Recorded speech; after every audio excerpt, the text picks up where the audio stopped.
துரியோதனன் இந்த பேரை தெரியாதவங்க யாருமே இருக்க மாட்டாங்க. அநியாயக்காரன், அக்கிரமக்காரன், நல்வழியில நடக்காதவன், ஒரு பெண்ணை மானபங்கம் செய்தவன். இது எல்லாம் தான் இந்த பெயரை கேட்ட உடனே நமக்கு ஞாபகத்தில் வரது. ஆனால் நாணயத்துக்கு ரெண்டு பக்கங்கிற மாதிரி துரியோதனனுக்கு சில நல்ல குணங்களும் இருந்ததுங்க. அது என்னன்னு நம்ம கொஞ்சம் தெரிஞ்சுக்கலாமா?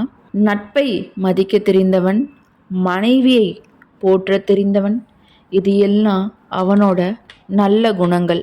இந்த கதையை கேட்டால் துரியோதனன் பற்றிய பார்வை புதிதாக மாறும்.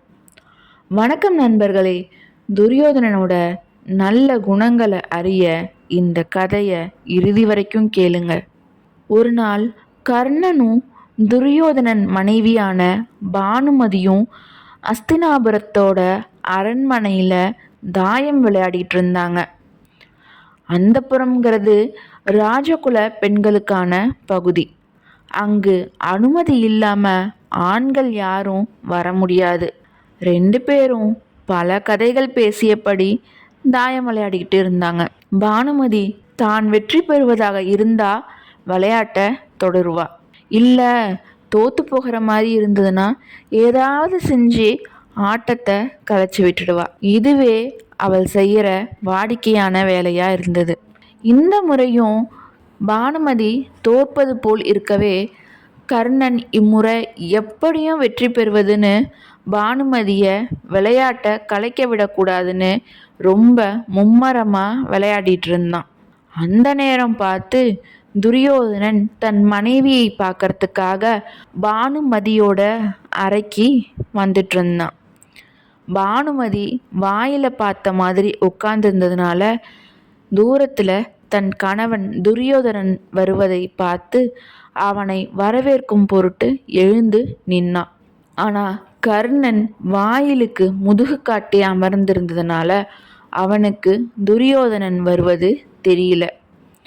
பானுமதி வழக்கம் போல தோக்குற மாதிரி இருக்கிறதுனால விளையாட்டை பாதியில் நிறுத்துறதா நினச்சி அவள் கையை பிடிச்சி இழுத்து நிறுத்தினான்.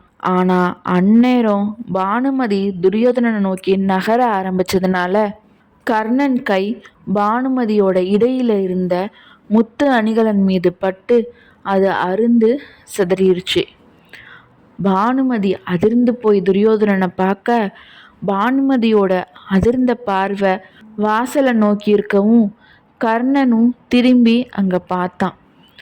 பார்த்த கர்ணன் தான் செய்த தவறு எப்படிப்பட்ட எண்ணங்களை தூண்டுமோ அப்படின்னு பயந்து போய் துரியோதனனை பார்க்க துரியோதனனோ இவர்கள் இருவர் எண்ணத்திற்கும் நேர்மாறா புன்னகை முகத்தோட இம்முத்துக்களை எடுக்கவோ கோர்க்கவோ அப்படின்னு கேட்டான். அவனோட கேள்வி அவன் மனைவி மற்றும் நண்பன் மீது அவன் வைத்த நம்பிக்கையின் காரணமாக வந்தது. தீய எண்ணங்களின் உறைவிடமாக இருந்தாலும் அரசனாவதற்காக எந்தவித தீய காரியங்களையும் செய்பவனாக இருந்தாலும் அவன் தன் மனைவியையும் தன் நண்பனையும் துளி கூட சந்தேகப்படலை. தன் மனைவிக்கு நல்ல கணவனாகவும் நண்பனுக்கு சிறந்த தோழனாகவும் இருந்தான். தன் மனைவியை சந்தேகிக்காத மிக உயர்ந்த குணம், நண்பன் மீது கொண்ட நம்பிக்கை, இதுதான் அவனோட நல்ல குணம். துரியோதனன் தீய குணங்களையும் கொடூர செயல்களையும் நம்மள பல பேர் கேட்டிருப்போம். ஆனால் இந்த மாதிரி சில நல்ல குணங்களும் அவன்கிட்ட இருந்திருக்கு. இந்த கதை உங்களுக்கு பிடிச்சிருந்தா நம்ம சேனலை மறக்காமல் எஸ்எஸ்எல்சி பண்ணிடுங்க. அதுதாங்க subscribe, share, like and comment. நன்றி.